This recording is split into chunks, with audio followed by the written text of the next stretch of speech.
Greetings. My name is Moin Rahman. I'm the principal scientist at High Velocity Human Factors, HVHF Sciences.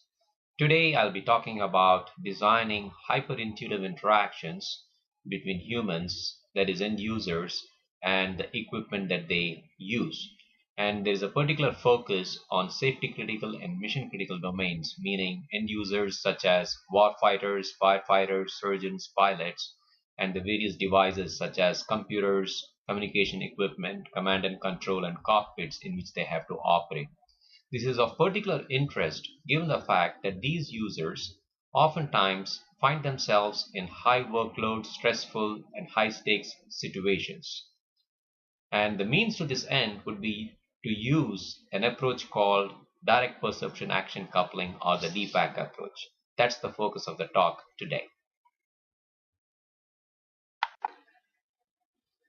The talk will address three topics. The first one would be to understand the nature of critical human-machine interactions. Second, we will dwell deeper into direct perception action coupling, what it means from a cognitive modeling standpoint. And third, we'll look at how design perception action coupling has been applied to solve interaction problems in practice, and some illustrations of solutions would be presented. Critical interactions in a safety critical or mission critical socio-technical system consists of three attributes. Number one, high stakes, meaning that there is imminent threat for life or limb, or the likelihood of a catastrophic loss is high. Two, time compressed, meaning the situation is highly dynamic and it consists of fast transients. The events unfold very rapidly and it is very difficult for the human agent to be in sync or to keep pace with the rate at which the events are unfolding. Number three, uncertain outcomes. This means that the human agent does not know a priori as to what the outcome of this event would be, based on his interaction or lack of interaction, if you will, whether this would result in a successful outcome or in some kind of catastrophic loss.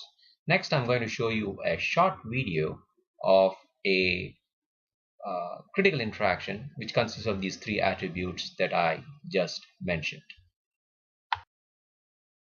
And then I'm going to give you a copy of the search record. Do you understand? No. Right, have you got anything on you shouldn't have before searcher?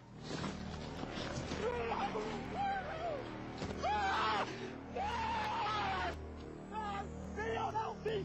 Neil, help me, Neil! Neil, just 2 minutes, man! 2 minutes, Neil, help me! Help me! Neil, help me! Help me, Neil! Please! Stay back! Neil! Please, Neil! Neil! Please, Neil! Stay where you are! Neil, please! Neil, please! Neil, help me! So as you saw in this video, what begins as a normal conversation between a law enforcement officer and a citizen very quickly turns into a scuffle without any prior notice. This interaction here had the three attributes that I mentioned earlier. The stakes were high, the time was compressed, and number three, there was uncertainty with regards to the outcome of the situation, whether the police officer would be able to take control of the situation or not. In mission critical jargon, there is this pithy or trite saying which describes this situation as hours of boredom punctuated by moments of terror, meaning the law enforcement officer or the firefighter spends long hours without any real hot action, if you will, and all of a sudden there is a interaction within his socio-technical system, either with a burning structure or a citizen, like that's what we saw here, and that unfolds into a what's known as a non-equilibrium situation. That's the technical term that I use in the HVHF paradigm, or in other words, moments of terror. Next, I want to show another example from the aviation domain where a fighter pilot detects a system anomaly and has to eject from his stricken fighter jet, which happens to be a Harrier. Let's see the video now.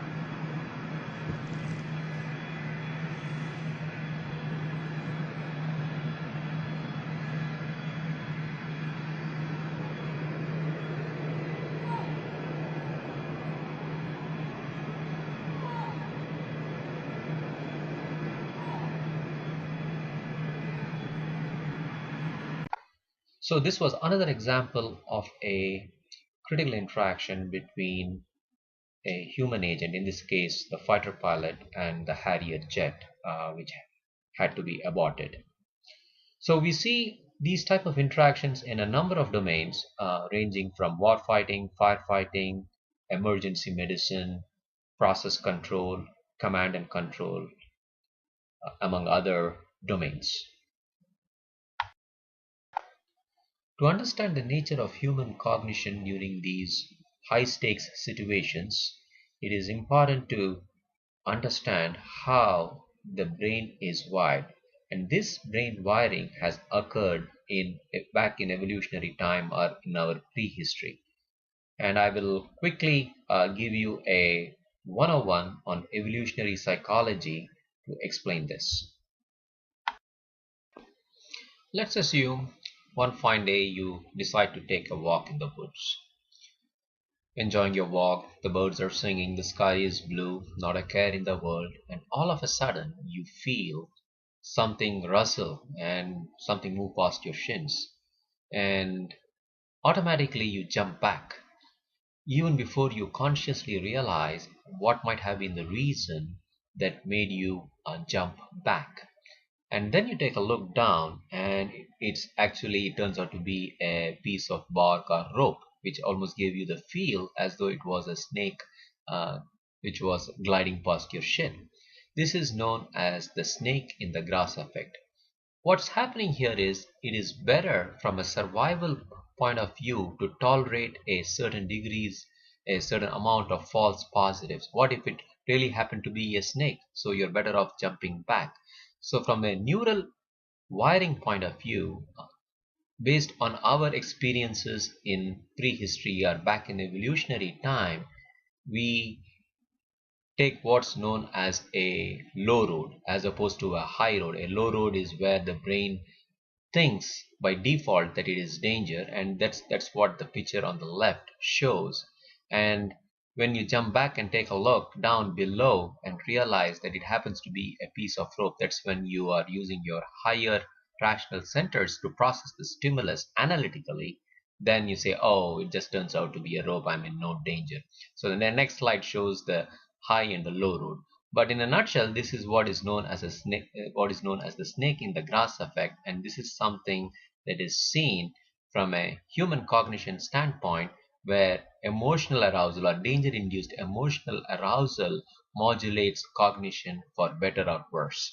And hopefully it is for better in most cases, but in a modern socio-technical system, this could pose its own problems. The snake in the grass effect primarily occurs in what is known as the primitive brain, which is shown by the reptile in this particular picture.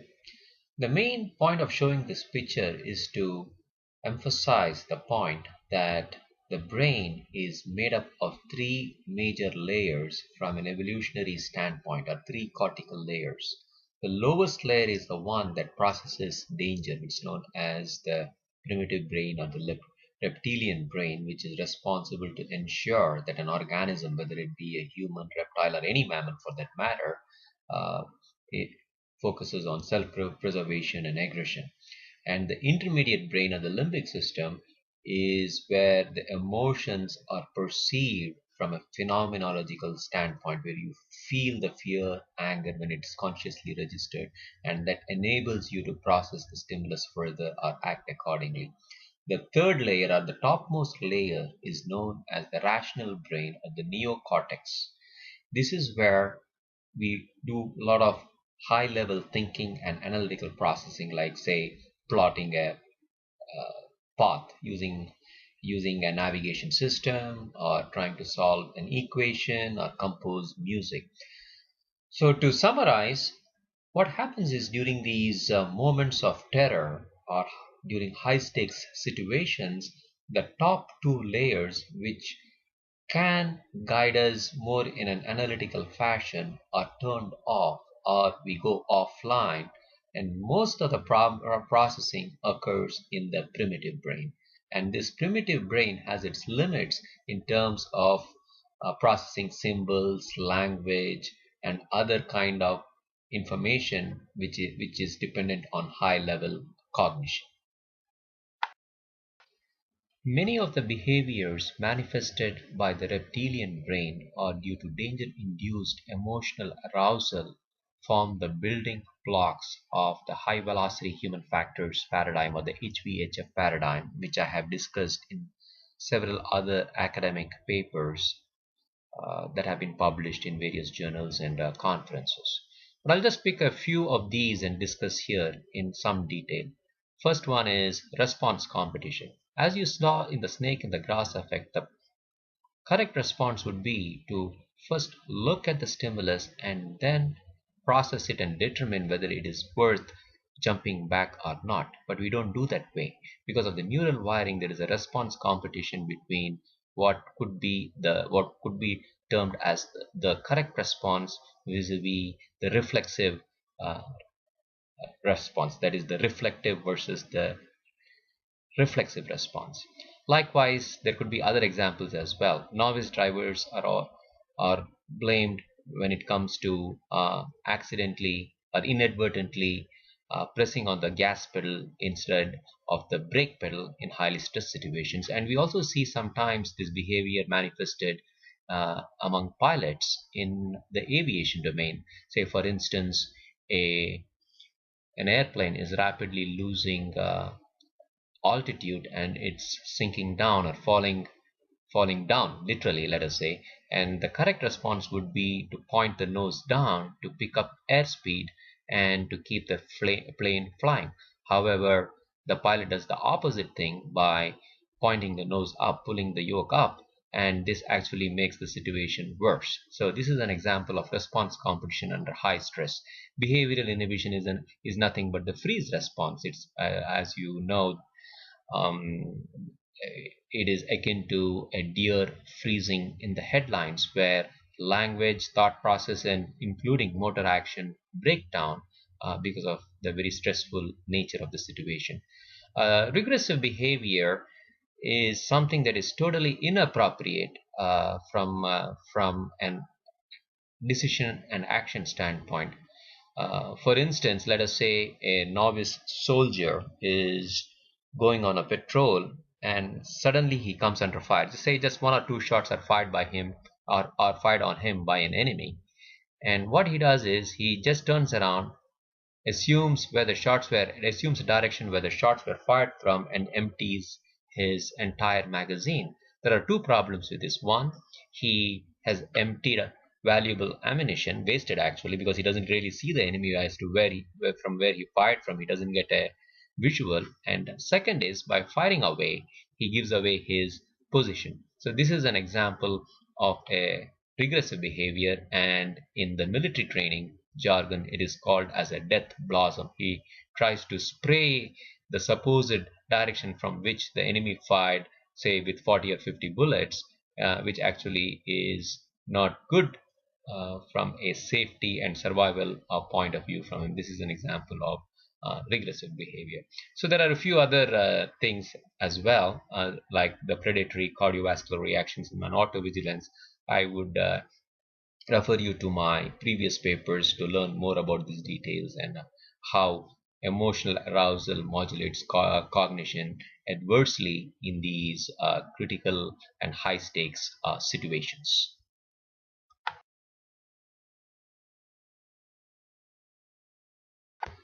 In the previous slides, I gave you a brief overview of the nature of critical interactions between humans and machines and humans and complex systems, particularly during high stakes and imminent threat situations. And then I highlighted how our neural wiring has been based on our evolutionary history and how the reptilian brain dominates during these moments of terror or imminent threat situations. In this slide, you see a human information processing model that is very popular in the realm of cognitive science and engineering. And this particular model from left to right consists of sensation where your eyes, ears, and other sensory mechanisms sense a stimulus, then you perceive it, make meaning of it, and then a decision is made based upon the amount of attention that is allocated to the stimulus and based on the memories that have been encoded in the brain based on past experiences and what you know of that, and then a course of action or a response is chosen. So this particular model is slow, serial, and analytical in nature. But as you may recall, the snake in the grass effect is unlike it. It is fast, intuitive, and reflexive in terms of how the human or an organism responds to danger.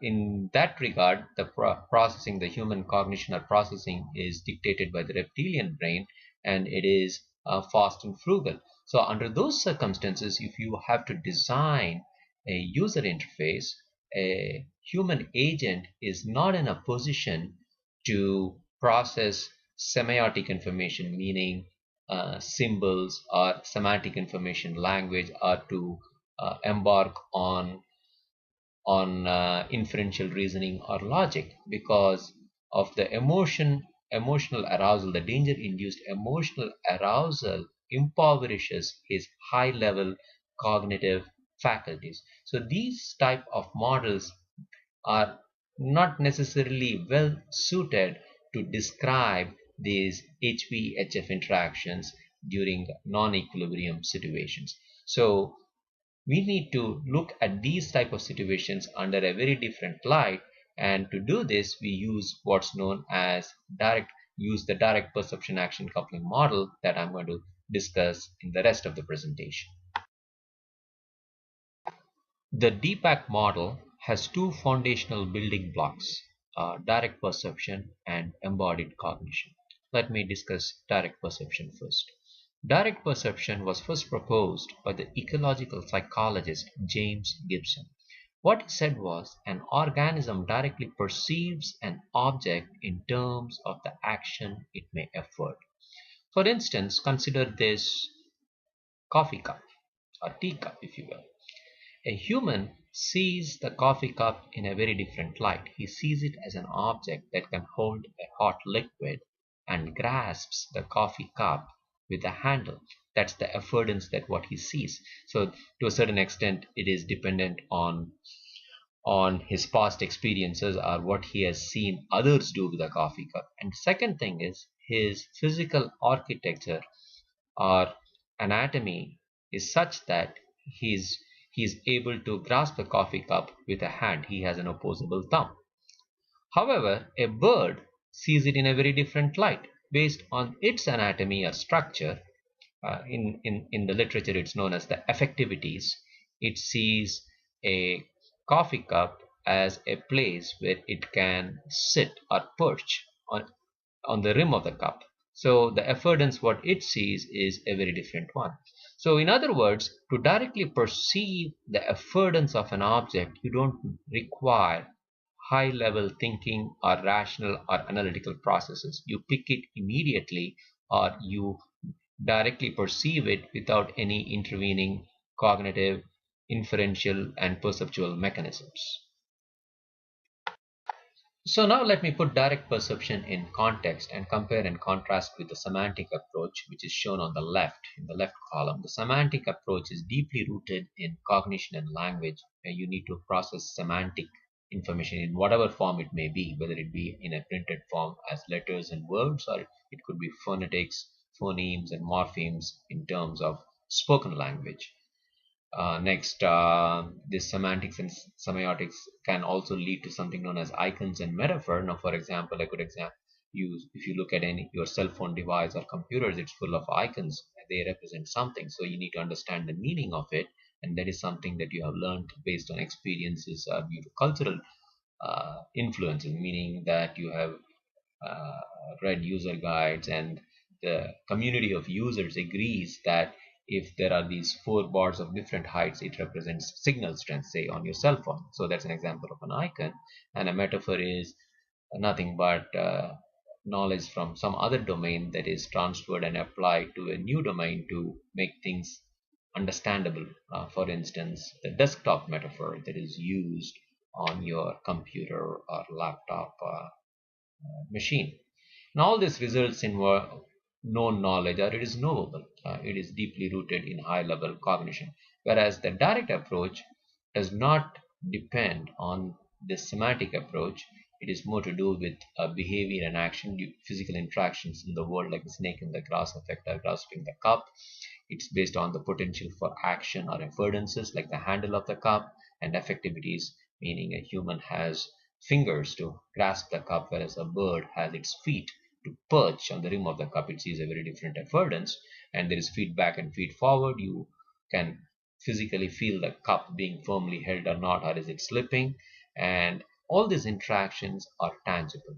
So this is the direct approach. And to put it in the triune brain or the three-layered brain model, much of the direct approach does not require the high-level cortical layers where much of the semantic or semiotic processing occurs. So the direct approach lends itself very well for fast, intuitive interactions that need to occur under a high workload or stressful situations.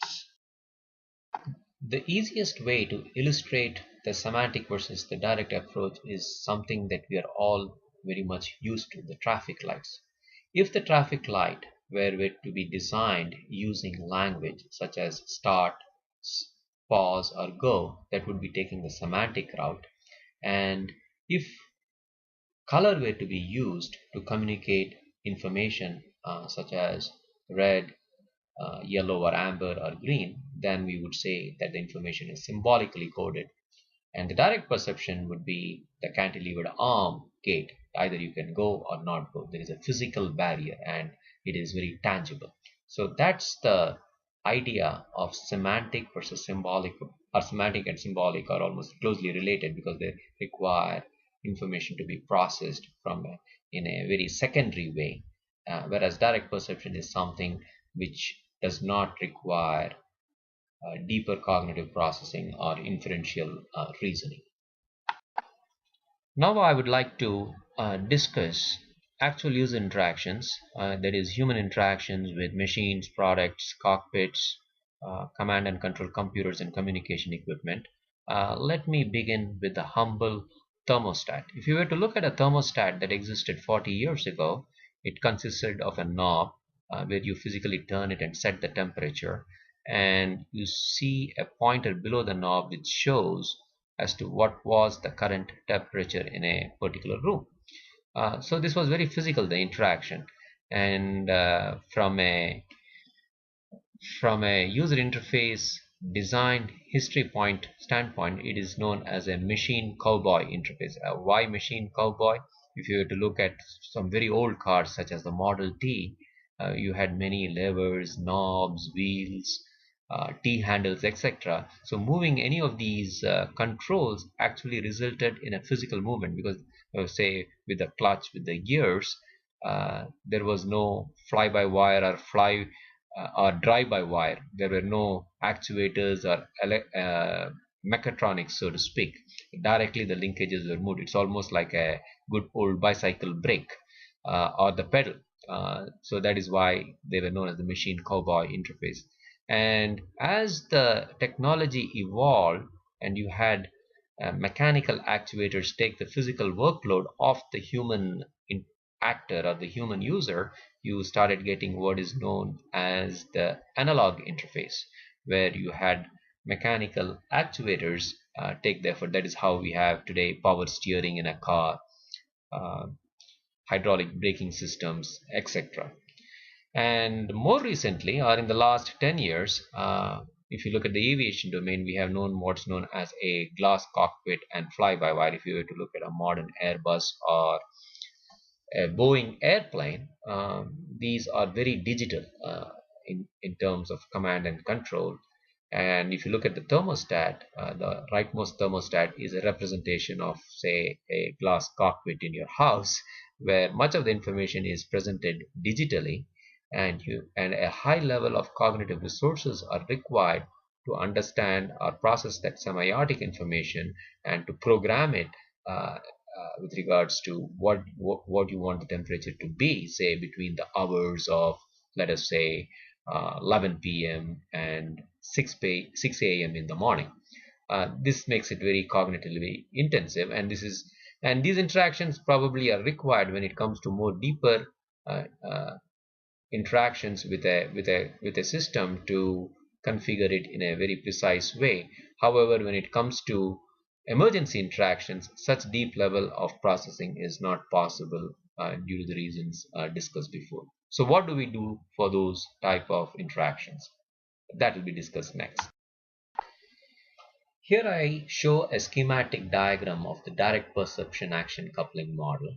On the left side, we have the embodied action box, within which we have two little boxes, one for direct perception and the other for sensory motor pattern. I explained to you what direct perception is in the previous slides, and there are two-way arrows connecting direct perception and sensory motor pattern. What this implies is the perceptual centers in the brain have massive interlinked connections with the sensory motor patterns of the motor cortical sections of the brain. As you might know, the motor cortical sections are responsible for movement of the limbs, the eyes, the articulation of the neck, so on and so forth. Recent work in fMRI imaging has shown that the direct perceptual centers and the motor centers of the brain are not two different portions. They are almost one and the same. There are massive interlinked connections. So even perceiving an affordance in the environment around you automatically primes the motor sections of the brain in terms of how you would want to interact with it. They're not two separate things. And this forms the basis for embodied cognition. Let me give you a textbook definition of what embodied cognition is. Embodied cognition is a notion that how we perceive and conceive of the environment is determined by the type of the bodies we have. In fact, the phenomenologist philosopher Merleau-Ponty observed that it is with our bodies we prehend the world. So the direct perception and sensory motor patterns together form the foundation for embodied cognition. So as you might recall from that picture of the cup that I showed you, the body determines how the cup is perceived. And in fact, it's perceived in different ways by the human because his body is constructed differently as opposed to how a bird perceives the cup. A bird sees the affordance of perching on the rim of the cup. So that is the basis for embodied action. And I'm going to build a little more on it in my next slide. This slide I am showing to illustrate how embodied action functions as a mechanism in the body-brain complex. This picture shows a boy thinking aloud what it is to kick the ball.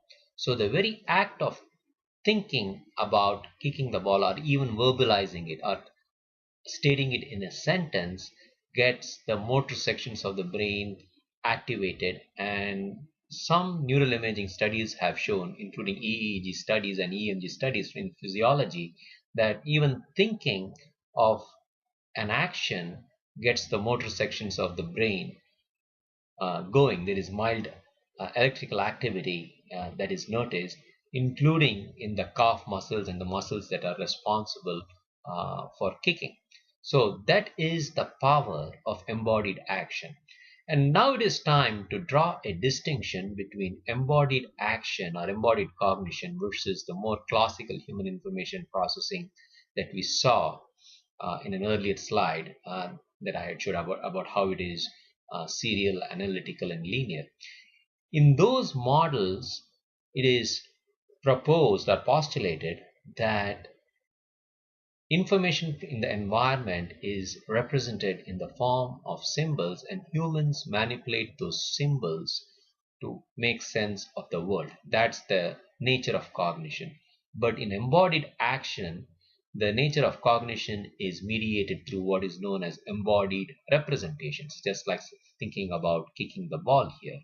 And what it means is that the brain body together, remember the affordances and the effectivities, that is the anatomical structure of the body and the object with which it wishes to interact together, represent a lawful and analogical relationship with the properties of, say, a ball, a chair, or whatever it might be. And that analogical relationship in turn are transduced by the perceptual action perceptual action sections of the brain, that is the direct perception and the sensory motor pattern. And this results in what is known as an embodied representation, as opposed to the symbolic representation that are seen in classical or cognitivist models. Now let us focus on the right side of this schematic representation. On the right side you see a box called physical affordances, in brackets action and functional, and you see two red colored arrows pointing on either side of the diagram with the word dyactic binding. So what is dyactic binding?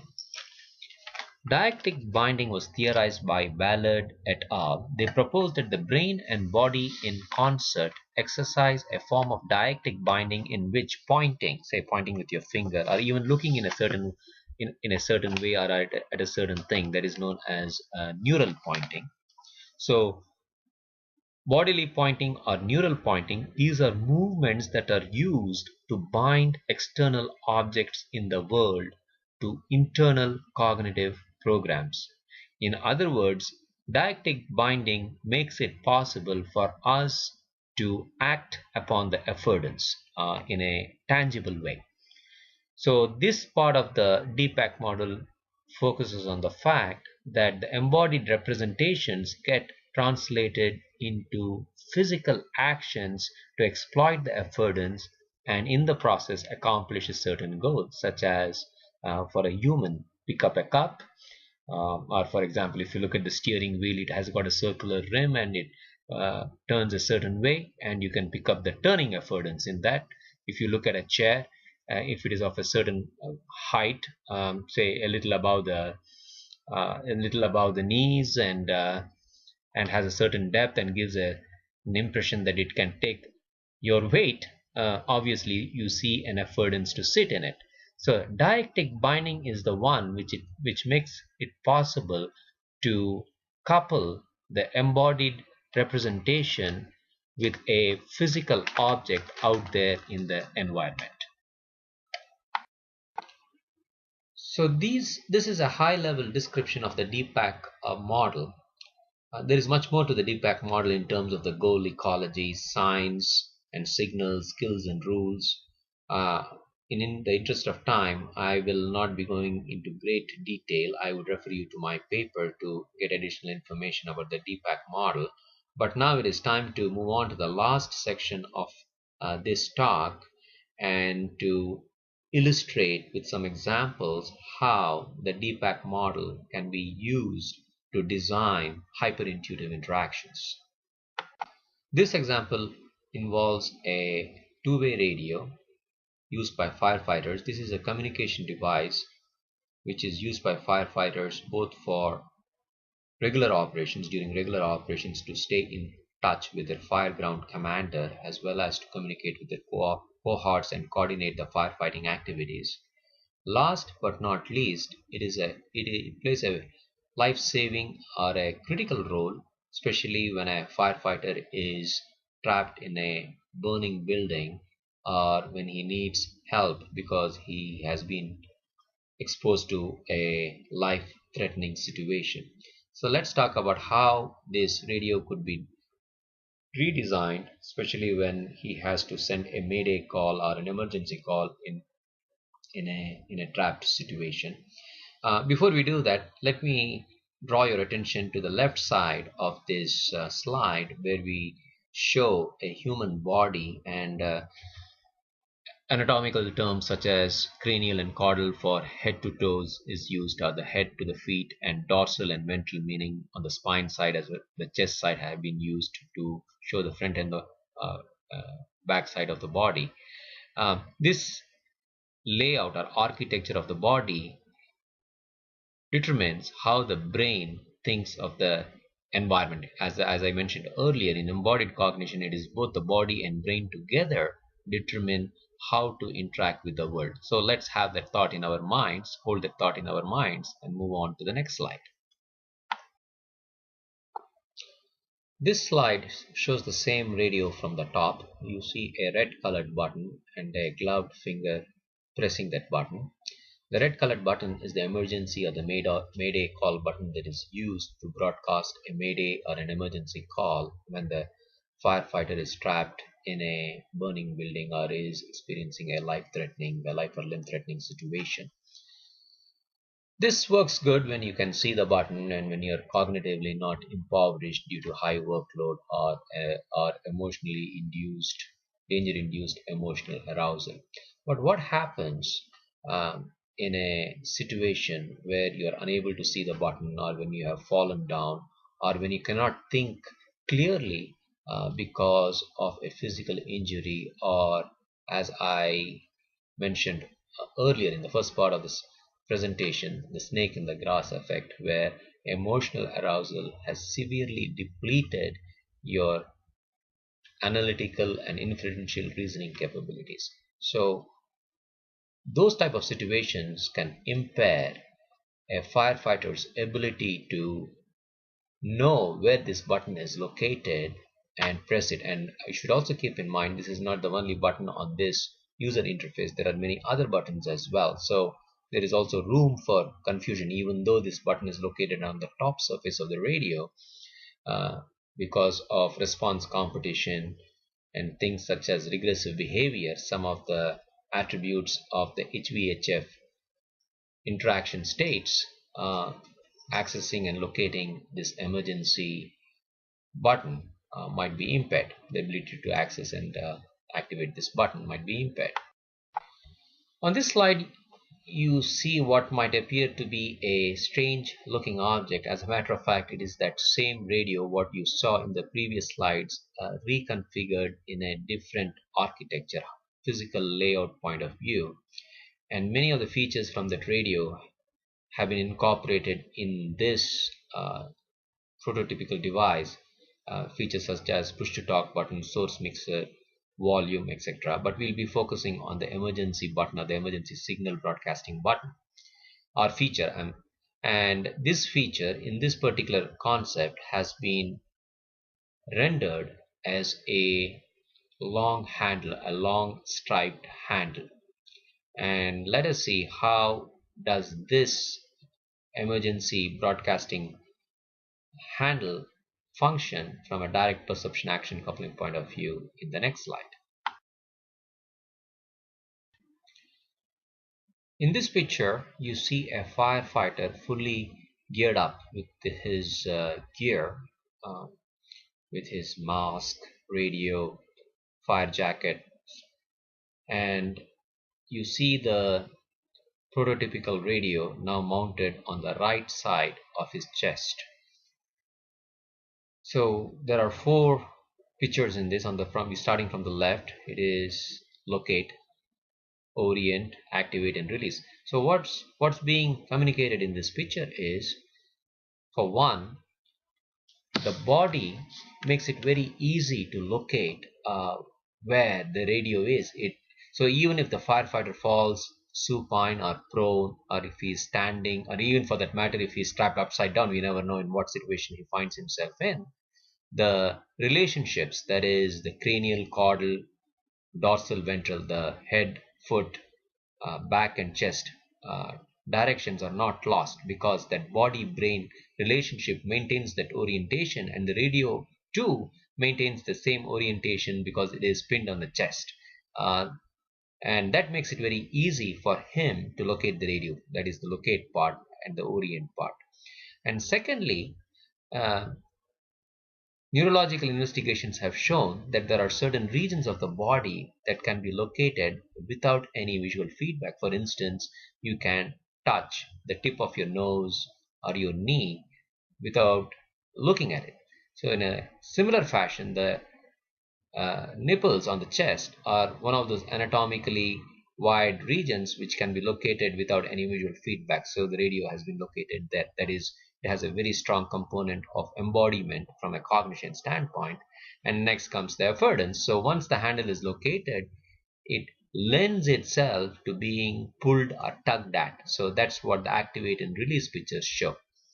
So this is a very good example of how the direct perception action coupling model, which is rooted in direct perception and embodied cognition, has been used to inform and develop the design or redesign the method with which the emergency signal is broadcasted by a firefighter.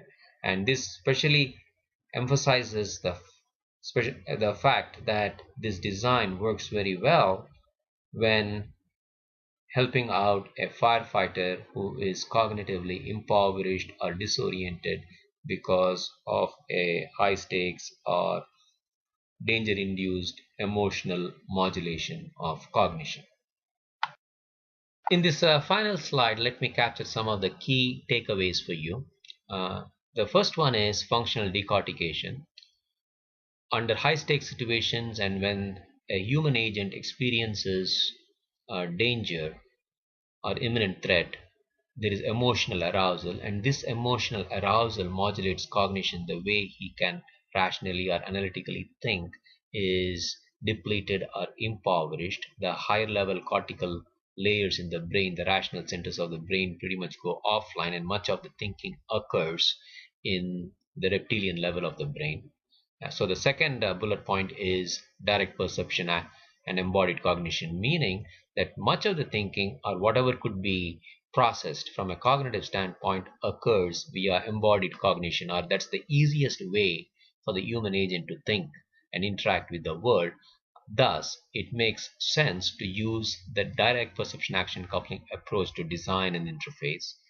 And the third one is I illustrated one product, that is the Firefighters radio, and a redesigned prototype of it in terms of how the DPAC approach can be used to redesign the user interface so that the firefighter can interact with it even under cognitively demanding or impoverished states. There are a few other ideas. In fact, this firefighters radio example and a few other examples have been discussed in a couple of my publications. The publication that I would refer to you is the one that has been published in the British journal Theoretical Issues in Ergonomics Science. There I go in great depth both in terms of HVHF theory and DPAC theory as well as design practice. So thank you for your time, and if you have any more questions, you're welcome to email me. The email address is shown on the slide in the right bottom corner. To learn more about HVHF Sciences and designing products using the DPAC paradigm, please do visit the website, again shown in the right bottom corner. And these ideas can be used to design products used in safety critical domains. It could be a product that is used by an EMS or a paramedic professional, such as a defibrillator or a life-sustaining equipment related product. Same thing can be said of a surgeon or an anesthetist. Likewise, DPAC ideas can be used to design critical interactions in a aviation setting, such as a cockpit. Could be applied as well as for cars and other earth moving equipment, for instance. This can also be used to design command and control equipment, communication equipment, mobile computing equipment for warfighters, firefighters, law enforcement officers. So the possibilities are endless. Wherever safety critical interactions are required, and those critical interactions have to be done rightly, and if not done rightly would result in a catastrophic outcome, the DPAC approach provides a robust and resilient method to accomplish a successful interaction between the human agent and the product he is using to accomplish a certain goal, pretty much to save his life or to prevent a catastrophic loss. Thank you for your time and have a good day.